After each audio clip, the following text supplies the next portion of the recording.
Hi, I'm Peter J. Ray. Welcome to Adventures in History. Today's topic is Napoleon Bonaparte, Part 7, Catastrophic Invasion of Russia in 1812. We stopped last time in 1812.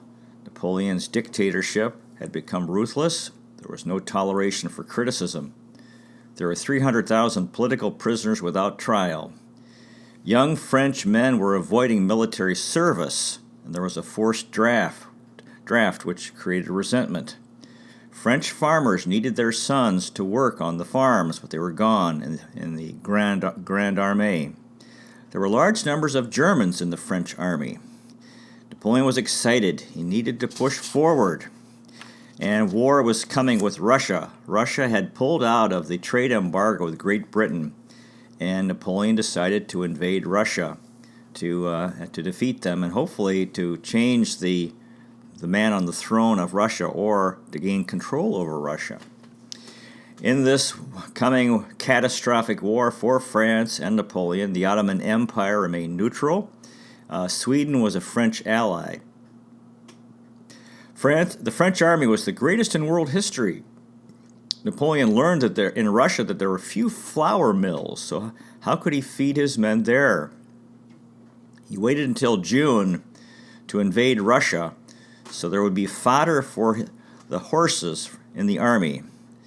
So the invasion of Russia came. The men struggled during these long marches in the heat of summer. Napoleon reached the Memel River on the Russian frontier and crossed the Rubicon, reference to Julius Caesar. Napoleon in Russia said that he'd had success through audacity before. There was a bad harvest in France in 1811, so this was a bad time for war. There was a bread shortage and riots in France. The Russian campaign, there were 400,000 men in the army in the invasion, and Napoleon planned a 50-day campaign. He thought it would be fairly quick. There were 20 million rations of bread and rice in 6,000 wagons carrying flour. 2 million bushels of oats to feed the horses for 50 days. Metternich and the Austrians were watching to see how the French invasion of Russia went. The Russians were well prepared for war. There were 200,000 Russian troops between St. Petersburg and Warsaw. Poland was a major supply depot for the French army. On March 15th, the Grande Armée was at the Elbe River. The French bought 2 million bottles of Hungarian wine for the campaign. Now, they passed through Poland in the main army. Napoleon was in command. There were 3 armies. The other 2 armies were led by his 2 brothers, Eugene and Jerome. Napoleon's presence inspired his troops. Now, in Russia, there was the vast army spread out because of the long distances, and this weakened Napoleon's influence. The Russians were retreated. They were afraid of the French army. 10,000 horses in the French army died eating rank grass in Lithuania. The French were not welcomed as liberators there, and Poland was not yet independent. On April 1st, the French army was at the Oder River. On May 9th, Napoleon left Paris with Marie-Louise, his wife, and their son, Napoleon II. They reached the Rhine River May 13th, the Elbe on May 29th, the Vistula on June 6th. Napoleon left Marie-Louise and Napoleon II with her parents in Dresden on May 29th. It would be 7 months before he would see them again. Napoleon had fought the Russians twice before and defeated them both times, so he was confident. On June 20th, he specified 12 days of rations for the Imperial Guard, hoping for a short campaign. On June 24th, the French army crossed the Niemen River. This was also like Julius Caesar crossing the Rubicon River in 49 BC, no turning back.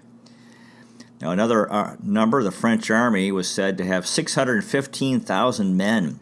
It was multinational: Austrians, Prussians, Swiss, Dutch, Croats, Spanish, Portuguese, Germans, and Italians, all in the French army. The French infantry was 48% French, 52% foreign. This was a problem because foreigners were indifferent to the outcome of the war. In the invasion of Russia, there were 250,000 horses. Because of heat and poor food, 10,000 horses died in the first week.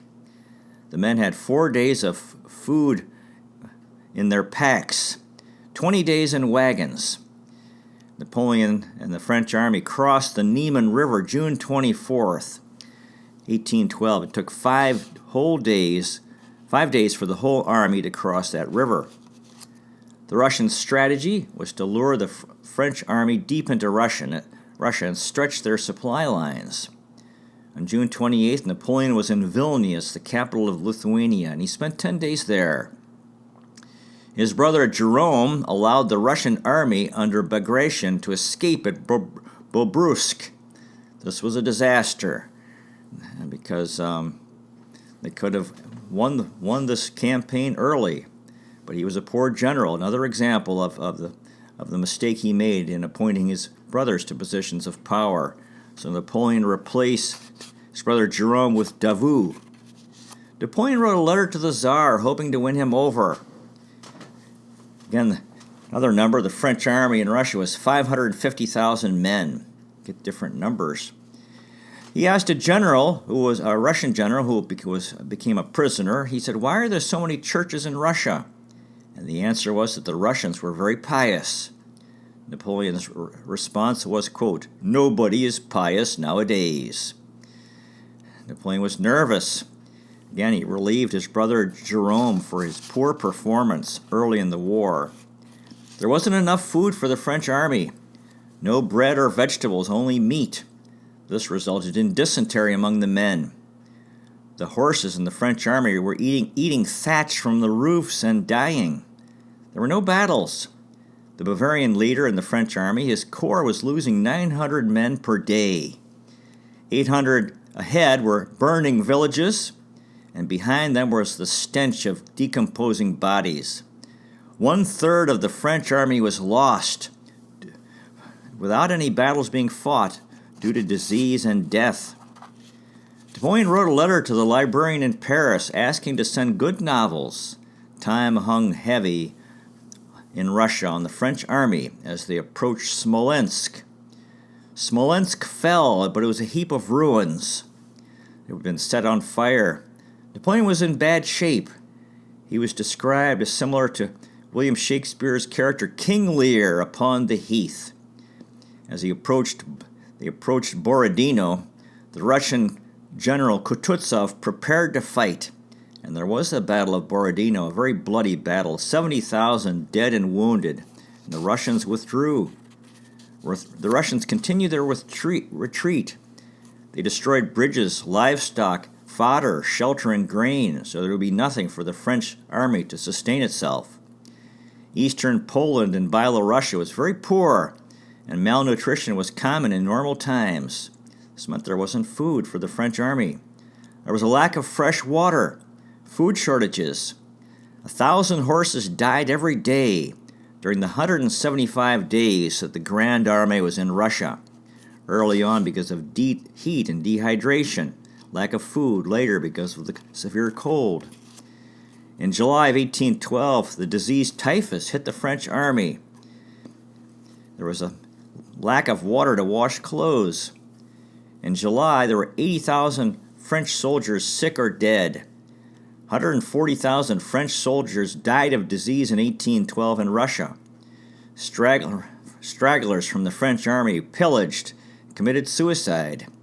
Victory in the war always seemed near. When they reached Vitebsk, Napoleon considered stopping and waiting till 1813, but he decided to continue to pursue Barclay and the Russians. As we said, an early target was Smolensk. Napoleon was bold. He took a chance. On August 11th, they moved to Smolensk and took it, but it was burning and deserted. On to Moscow. Tsar Alexander replaced Barclay with Kutuzov. On August 29th, the French were in Vyazma. The Russians were gone. Battle of Borodino, September 17th, 1812, was the bloodiest battle in world history till the First Battle of the Marne in the First World War. Food shortages continued to plague the French army. The men would forage looking for food and get caught by the Russians. The Battle of Borodino, the Russian losses were 43,000. The French continued toward Moscow. Napoleon said, quote, "Most battles are lost by loss of hope than loss of blood. Retreats always cost more men and material than the bloodiest engagements." So you see his mindset and why he couldn't retreat. He had to continue into this catastrophic invasion. Napoleon's horse stepped on a dying Russian after that battle of Borodino. Napoleon reacted by lavishing attention on this Russian. French officer said it was only a Russian. Napoleon said, quote, "After a victory, there are no enemies, only men." The Russian army marched past Moscow. The city had been evacuated. 250,000 people, only 15,000 stayed in Moscow. When the French army arrived in Moscow, it's empty.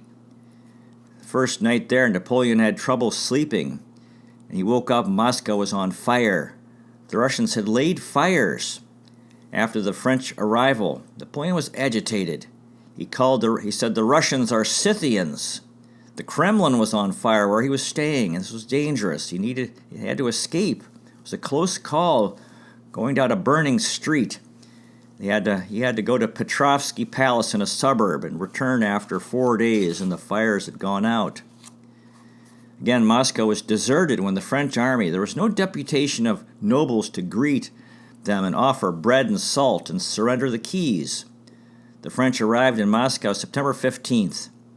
Napoleon installed himself in the Kremlin. At dusk, fires broke out. The fire engines had been destroyed. The fires were so bright that one could read at night without a lamp. The French soldiers died in the fire while pillaging, looking for valuable things. Napoleon was shocked that the Russians had set fire to this holy Moscow, this important city to them, this old capital. He called the Russians Scythians, who were a ruthless Persian tribe mentioned by Herodotus in ancient times. The fire reached the Kremlin, so Napoleon had to leave. It was a dangerous journey leaving Moscow. He reached the palace at Petrovsky, 6 miles away. Because Moscow had been burned, the French army couldn't spend the winter there because there was not enough food. Napoleon sent a letter to the Tsar with a Russian prisoner saying he wanted peace. The Tsar was in St. Petersburg. The people were in despair there because of the burning of Moscow and the French army there. Alexander rejected the peace proposal. He didn't respond. He was under the influence of Baron von Stein, an enemy of Napoleon, who influenced the Tsar not to give in. Napoleon waited 5 weeks in Moscow, waiting for an answer which never came, and winter was growing near. So he said on September 18th, Napoleon returned to the Kremlin. He hoped for peace with Russia. He regretted staying in Moscow more than 2 weeks. He had failed to destroy the Russian army. Madame Aurore Bercy's troupe of 14 French actors and actresses was in Moscow at the same time. They had been robbed by the Russian army and the French army, and they were in trouble. Napoleon helped them. He asked them to perform 11 plays, which he paid for, comedies and ballets for the Russian army in Moscow, and they performed at the Poznyakov Theater in Moscow. Napoleon wanted the gigantic golden cross at the Ivan the Great bell tower in Moscow for the Dome of Les Invalides in Paris. They got it down and learned it was gilded wood. It ended up being thrown in the Berezina River during the French retreat from Moscow. The first week of October, Murat was losing 40 to 50 men per day because of Cossack raiders. The French army retreated on October 18th, headed back to France. It was a severe winter. There were 40,000 carts, vehicles of loot, in other words, gold and silver and jewels, but not food, to sustain the French army as they attempted to return to France. Napoleon decided he had to leave, withdraw and retreat. The soldiers' booty slowed the baggage train. During the retreat, an early destination was Smolensk. It was a close call. Napoleon was nearly captured by Cossacks. He feared capture. As a result, he had a poison dose put in a black silk bag around his neck. He could commit suicide if he was captured. French soldiers were dying in large numbers because of the cold. Horses and the big guns were stuck in the snow and ice. Before leaving, Napoleon gave the order to blow up the Kremlin. On October 2nd was the Battle of Maloyaroslavets. Napoleon was almost captured by Tatar light cavalry. After that, as we said, he wore a vial of poison around his neck in case of capture. Again, the goal was Smolensk. The temperature reached minus 4 degrees Celsius in late October. They had to blow up the ammunition wagons because the horses had died to pull them. Well, there was a lack of food. Heavy snow came November 4th. The men in the French army were losing strength and unable to continue. Those who did so were captured. They were stripped of their clothing and left in the snow. Some were skinned alive, tortured. Suicide became popular to avoid torture. The retreat was similar to the painter Hieronymus Bosch's depiction of Hades. The second week of November, the army was losing morale. Soldiers were no longer obeying officers. They were desperate for food and eating horses after they fell. 50,000 men reached Smolensk, 1/10 of the invading army. There were no supplies, no food. They had to keep moving west. The men were ghosts in rags. They were bent and silent. Napoleon asked the eternal question, what is Paris saying? There was no news, no food. In Paris, there was a report that Napoleon had died, and there was a coup d'etat against Napoleon which failed.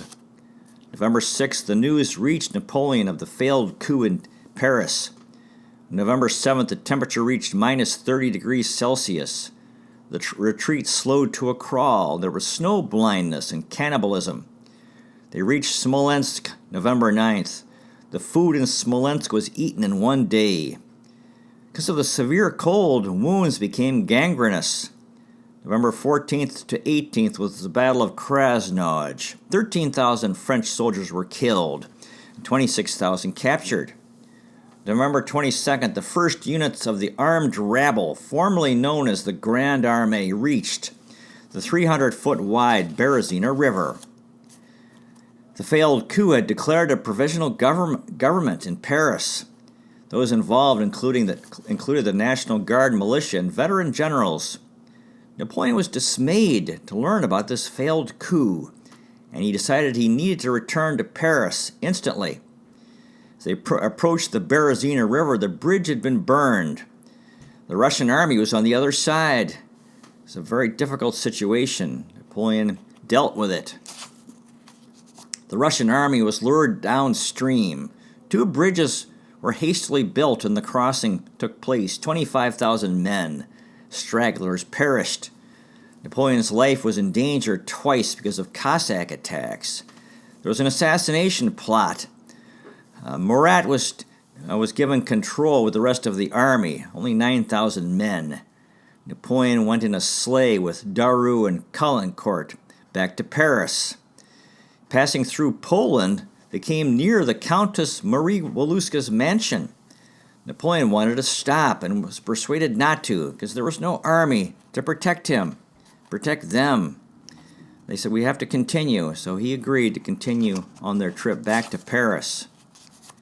As we said, back to the Berezina River, 144,000 Russian troops encircled the 40,000 French troops there. The French built 2 pontoon bridges across the Berezina River. The Russians were decoyed south.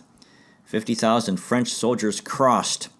15,000 stragglers and 8,000 camp followers were captured by the Russians.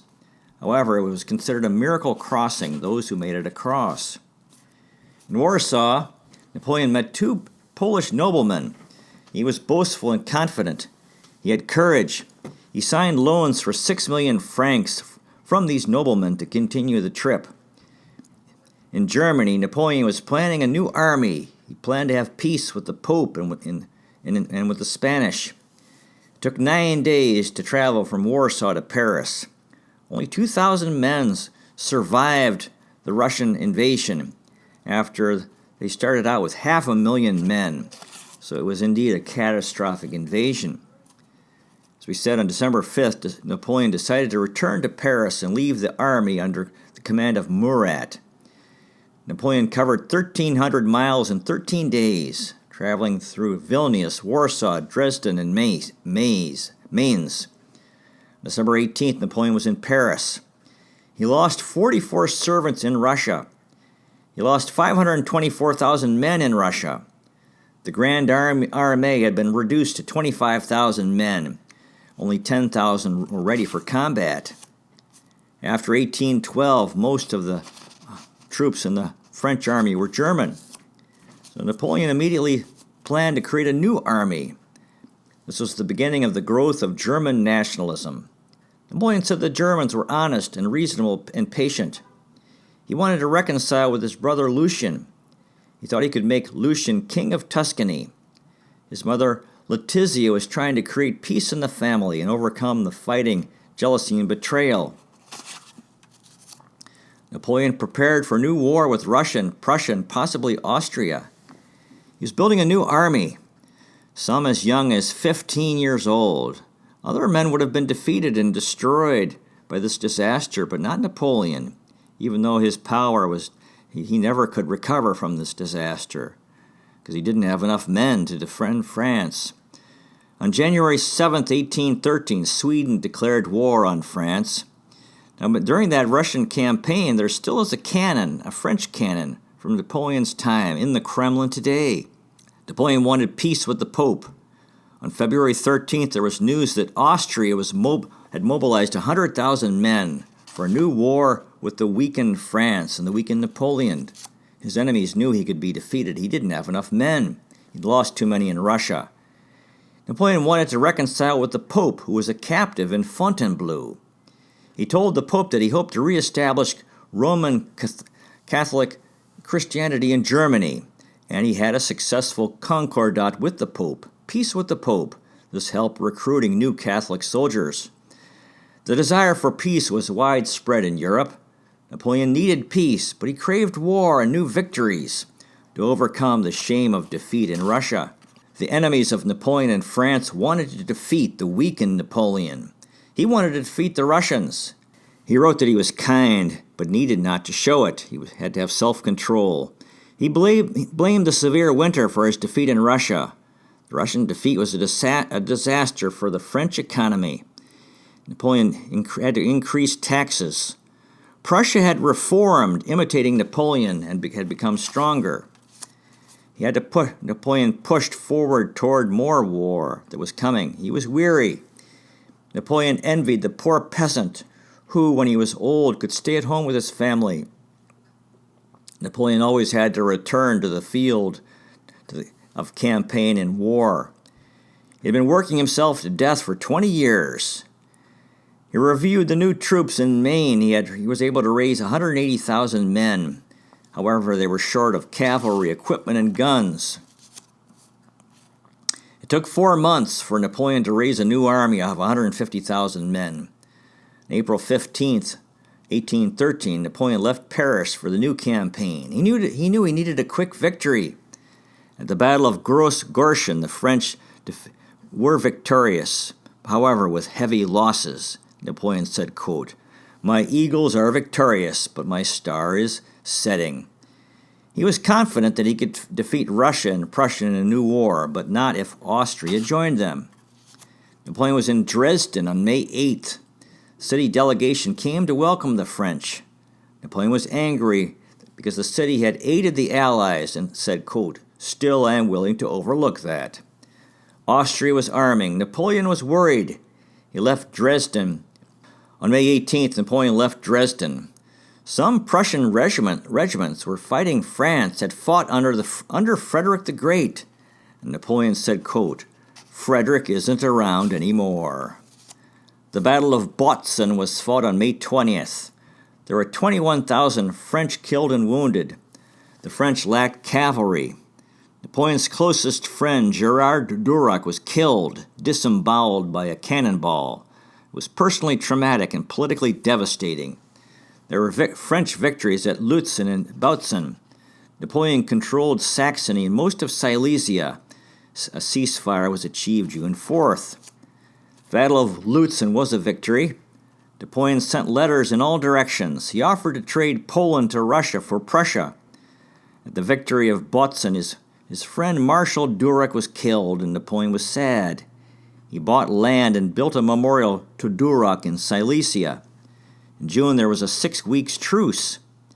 Napoleon said that the Habsburgs were corrupt, and he regretted his marriage with Marie-Louise because it was not helping him to avoid war with Austria.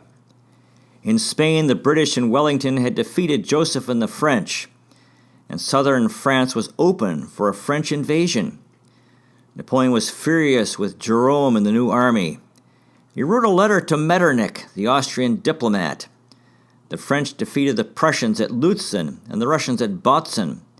Metternich said that Napoleon needed to return Warsaw to Russia and Illyria to Austria. Napoleon said no. Napoleon said to Metternich that he lost all in Russia except honor. French generals were demoralized by the cold of Russia. Metternich said that all of Europe would fight against France. Napoleon laughed. He lost his temper. He said he did not care for the lives of 1 million men, and that he might lose his throne, but he would bury the world under its ruins. Napoleon was desperate and needed to train and reorganize and reinforce his army. He believed one victory could lead to peace. This was a mistake. His enemies were determined to defeat him. Metternich arrived in Dresden on June 26th and met with Napoleon at the Marcoli Palace. Then an 8-hour meeting and a big argument. Napoleon accused Metternich of being paid by the English and their backers, the Rothschild family, and Metternich became very angry about that accusation. Metternich said that the French army was young. Again, Napoleon said that he didn't care for the lives of 1 million men. Metternich wanted independence for half of Italy and all of Spain, the French troops out of Poland and Prussia. Metternich asked too much because he did not want peace. Napoleon said that the terms were a dishonorable peace. News came on July 2nd of Wellington's victory in Spain against the French. Napoleon was outnumbered by his enemies in the battlefield 3-1 in troops. He was a big gambler. He knew he could lose in gambling, but he could win. He failed to reconcile with his Austrian father-in-law. And August became a victory near Dresden. Napoleon was sick with gastric spasm. The French army was defeated by Blücher on the Katzbach. The French army lacked the fighting spirit. They were also lacking food, and there were desertions. Napoleon said, quote, "Fear and uncertainty accelerate the fall of empire. They are 1,000 times more fatal than the dangers and losses of an ill-fated war." Austria was ready to join the Allies in fighting France. As a result, Napoleon had an early birthday celebration 5 days early on August 10th. His soldiers received double pay and double meat rations. Austria declared war on France on August 12th. On August 15th, Napoleon's 44th birthday, he left Dresden for Silesia. His wife Marie-Louise at this point was still loyal to Napoleon and France. The Battle of Dresden was August 26-27th. The dead included French General Moreau, who wrote a letter to his wife apologizing for his poor handwriting as he was dying. Napoleon wrote to his wife Marie-Louise of the great victory achieved at Dresden against the Austrians, Russians, and Prussians. Well, that concludes today's presentation. Thanks so much for watching. I really appreciate it. We'll continue next time. God bless you. Take care, and I'll see you next time.